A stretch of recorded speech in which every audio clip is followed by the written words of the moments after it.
Azad Hind bug সার্বজনীন দুর্গোৎসব পূজা কমিটির ৬১তম বর্ষে পা দিল। আজ ২৮শে আষাঢ় ১৪৩২ সনে উত্তর কলকাতার হেদুয়ার আজাদ হিন্দ বাগ সার্বজনীন দুর্গোৎসব পূজা কমিটির ৬১তম বর্ষে পা দিল। এই পূজা কমিটি খুঁটি পুজো বিভিন্ন রাজনৈতিক দলের ব্যক্তিরা উপস্থিত ছিলেন।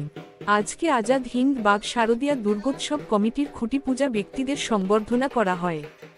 এই পূজা কমিটির সেক্রেটারি শ্যামল দাস এবং প্রেসিডেন্ট পরেশ চ্যাটার্জি সহযোগিতায় এই আজাদ হিন্দ বাগ সর্বজনীন দুর্গোৎসব পূজা কমিটি। আজকের এই খুঁটি পুজো মণ্ডপটির শুভ সূচনা করেন উত্তর কলকাতা মানিকতলা বিধানসভা কেন্দ্রের বিধায়িকা শুক্তি পাণ্ডে, ১৬ নম্বর ওয়ার্ডের পৌরপিতা স্বপন দাস, জোড়াসাঁকো কেন্দ্রের বিধায়ক বিবেক গুপ্তা, তৃণমূল কর্মী সঞ্জয় বক্সি, সোম বক্সি, স্মিতা বক্স, শ্রেয়া পাণ্ডে, এছাড়া আরও অনেক বিশিষ্ট বর্গ উপস্থিত ছিলেন। উত্তর কলকাতা থেকে শুভ ঘোষের রিপোর্ট। ৬১ বছর ধরেই খুঁটি পুজো হচ্ছে। ৬১ বছরে পদার্পণ করলাম আমরা।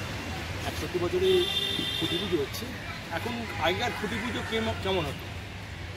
চারদিকে চারটে বাঁশ, একটা বাঁশ পুঁতে যারা খুঁটিটা যেই নির্মাণ করতেন, মণ্ডপ নির্মাণ করতেন, সেই তাদেরকে একটা মূল্য ধরে দেওয়া হতো। তারা ফুল, চাল, মিষ্টি দিয়ে খুঁটিটাকে পুজো করে ১ টাকা কয়েন একটা গর্তের মধ্যে ফেলে পুজো করত। কিন্তু যুগের সঙ্গে তাল মিলিয়ে চলতে গিয়ে গোটা ১০ বছর ২০১২ সাল থেকে খুঁটি পুজো একটা রমরমা ভাব। খুঁটি পুজোর আগে যেই খুঁটি পুজো ছিল, এখনকার খুঁটি পুজো অনেক আকাশ পাতাল তফাৎ পড়ে গেল। পুজো গন্ধ একটা ভাব চলে এলো। পুজোর প্রস্তুতি নেওয়া শুরু। আর আপনারা জানেন উৎসবের মিলন ক্ষেত্রে যারা এই এলাকায় আছেন, আমাদের ১৯৮৪ সাল থেকে প্রতিমা আমরা পাল একের পর এক করে গেছেন। প্রতিমা এবছরের মতন সেই প্রতিমা তৈরি করছি। আমাদের একটা আলাদা আনন্দ প্রতিমার মাঠে আছে। খুঁটি পুজো ব্যক্তিরা এসেছেন, যারা এসেছেন তারা এই অঞ্চলের বিধায়ক, বিধায়িকা, তারা সবাই এসেছিলেন, কাউন্সিলররা এসেছিলেন, সবাই এসেছিলেন। এসে আজকে তারা প্রত্যেক বছরই আসেন। আগে এইটা পুরনো বটতলা ছিল, এখন হয়েছে জোড়াসাঁকো। পলিটিক্যাল দিক দিয়ে দেখতে গেলে বিধানসভা ভাগ হয়েছে, এখন এখানে পড়ে গেছে পার্ট বাই পার্ট এগোচ্ছে। এখানকার বিদ্যুৎ আপনারা এসেছিলেন, দেখেছেন। আশীর্বাদে বিধায়ক শক্তি পাণ্ডে এসেছিলেন, কাউন্সিলর এসেছিলেন, সোম বসে গেলেন, শ্রেয়া পাণ্ডে চলে গেলেন, এসেছিলেন। মানে বিরাটভাবে একটা খুঁটি পুজোটা করে ফেললাম। আগামী দিন এলাকার মানুষ সবাই থাকবে। এই বছরে কি ৬১ বছর পদার্পণ করব। এই নিচে যারা আছেন আমরা আমাদের সকলের প্রিয় ভরা ভালোবাসা এবং শুভেচ্ছা জানাচ্ছি। আগাম শারদীয়া তার পরিবারের সবাই ছিলেন এই পুজোর সঙ্গে এবং এই আজাদ হিন্দ বাগ এই পুজোর মধ্যে সার্বজনীন দুর্গোৎসব আপনারা জানেন ৬১তম বর্ষে পদার্পণ করল। এই ৬১তম বর্ষের ৪৪টা বছর তিনি দক্ষতার সঙ্গে, আবেগের সঙ্গে, ভক্তিভরে যে পুজোকে সমানভাবে তাদের সহকর্মীদের নিয়ে এগিয়ে চলেছেন, সেই সামর্থ্য রাখাচ্ছি। তার সঙ্গে সঙ্গে আমাদের সকলের সমৃদ্ধি কামনা করে আগামী দিনগুলো যাতে ভালো যায়, ন্যায়ের কাছে সবাই মিলে উঠতে পারি এবং সামর্থ্য পুজো বলতে যে জিনিসটা সেটা যে লক্ষ্যমাত্রা নিয়ে এগিয়ে মানুষের যে আকাঙ্ক্ষা থাকে যে আমি এটা করবো, প্রচুর পাণ্ডে মহাশয়কে গ্রহণ করে নিচ্ছেন সঙ্গে সম্পাদক শ্যামল দাস মহাশয় পুষ্পাঞ্জলি দিয়ে।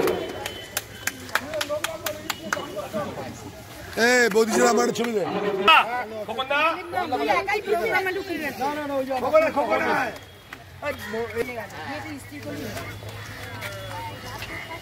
আচ্ছা আচ্ছা প্রদীপ যাইছো না।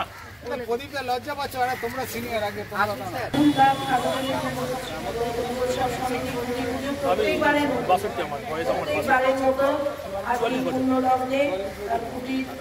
আমরা গঠিত করলাম মাটির বুকে 61 বছর পূর্ণ হয়েছে। দীর্ঘদিনের পুজো বলবার কিছু নেই, অত্যন্ত আন্তরিকতার সঙ্গে, একেবারেই বারোয়ারি পুজোর মতো নয় আমাদের এই পুজো। শ্যামল আমাদের শ্যামল আছে, গোপন তো আছে, ফান্ডটা আমাদের প্রথম উপস্থিত হয়েছে, ভীষণ ভালো বড় করে পুজো করে ফান্ডটা, ভেরি গুড অর্গানাইজার। আমাদের প্রদীপ ভঞ্জ আছেন, পাপাই আছে, পিন্টু আছে, আমাদের মহিলারা আছে, আর বলো রাজু আছে, রাজু মুখার্জি আছে, কোথায় রাজু সামনে আসছে দিন ছিল 1 বছর পূর্ণ হতে। আর সেই 1 বছরে আমি যা শিখলাম, যা জানলাম, আর সব কিছুর মধ্যে অনেকটা ডেডিকেট করছি আপনাদের জন্য, আমার ভাইদের জন্য, আমার বোনেদের জন্য। তাদের এরকম পারিবারিক সমর্থনের মতো কাছে দাঁড়ানোর আশ্বাস না থাকলে আমার এত কিছু জানা হতো না, শেখা হতো না। আগামী দিন পথ চলার যেটুকু প্রোগ্রেসিভ দিক আমি দেখতে পেয়েছি, তাই আমি আজকের এই আমার এই 1 বছর পূর্তি আমি যেমন আমার মাননীয় নেত্রীর কাছে সমর্পণ করলাম আপনাদের শ্রদ্ধেয় দাদার কাছে। তার উপস্থিতি আমি আমার কাজটাকে সব সময় লক্ষ্য করেছি। আর ভাই বোনেদের কথা বলে ছেড়েই দিলাম, ওদের হাতেই তো দাদা আমাকে দিয়ে গেছে, ওদের হাতে রেখে গেছে এই মানিকতলা কনস্টিটুয়েন্সি। কাজে আমি এককভাবে কিছুই নয়, আমি সর্বাঙ্গীনভাবে সবার মধ্যে দিয়ে আজকে এই দিনটা উদযাপন করতে চাই। খুঁটি পুজো একটা এত আন্তরিক কাজ এখানে কিন্তু আজকেই হলো, এটা আরেকটা লক্ষণ আমাদের ভালো। আর কালকে আমি রাত্রিবেলা গভীর রাত্রে 1টার সময় আপনাকে চিঠি লিখেছিলাম, তোমার নেতৃত্বে, তোমার দেখানো পথে আমার 1 বছর পূর্ণ হলো। আমাকে যেদিন মোবাইলে তুমি ব্যাগটা পরিয়ে দিয়ে বলেছিলে, সত্যি আমি নিজে হাতে ব্যাগটা থেকে পরিয়ে দিলাম আমার নাম রাখি। এমন কোনো কিছু করবো না যাতে কোনোদিন তোমার অমর্যাদা হয় বা দলের অস্তিত্ব বিপন্নের মুখে পড়ে। তো মমতা সুন্দর করে একটা নোট লিখে আমাকে পাঠিয়েছে। তো আপনাদের ভালোবাসা সকাল থেকেই প্রচুর মানুষ